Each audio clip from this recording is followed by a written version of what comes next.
வெண்டைக்காய். இந்த வெண்டைக்காயில ஏகப்பட்ட சத்து இருக்கு, கண்ணுக்கு நல்லது அப்படின்னு எல்லாம் சொல்லுவாங்க. உண்மையிலேயே இதுக்கு என்னென்ன குணங்கள் இருக்கு அப்படிங்கறது தான் இப்ப நாம பார்க்க போறோம். வெண்டைக்காய் இதோட சுபாவம் குளிர்ச்சி. இது ஒரு சத்துள்ள உணவு, எல்லாருக்கும் தெரியும். ஆனா பிஞ்சு காயா பார்த்து வாங்கி சமைக்கணும். இதோட ஜீரகம் சேர்த்து சமைக்கிறது ரொம்பவே நல்லது. இது வறண்ட குடலை பதப்படுத்துது. இதுல விட்டமின் சி, பி ஆகிய உயிர் சத்துக்கள் இருக்கு. வெண்டைக்காயை சாப்பிட்டு வந்தா சிறுநீர் பெருகும், நாள்பட்ட கழிச்சல் நீங்கும், சூட்டை தணிக்கிறது, உஷ்ண இருமலை குணமாக்கக்கூடியது. வெண்டைக்காய் விந்துவை உற்சாகப்படுத்துறதுல முக்கியமானது. நல்ல வெண்டை பிஞ்சுகள் சிலவற்றை தினமும் பச்சையா வெறும் வயிற்றுல சாப்பிட்டுட்டு வந்தா மருந்தே இல்லாம இந்திரிய நஷ்டம் சரிப்பட்டுடும் அப்படின்னு சொல்றாங்க. வெண்டைக்காய அதிக அளவுல எடுத்துக்கிறது மூலமா உஷ்ணமாகி வயிறு வலி, இல்ல சில பேருக்கு செரிமான பிரச்சனை, இது எல்லாமே வரும்.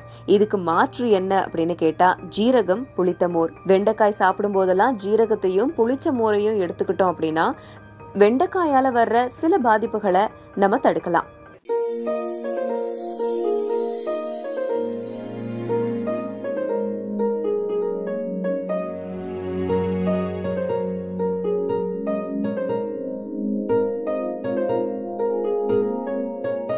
ஒரு நிமிஷம்.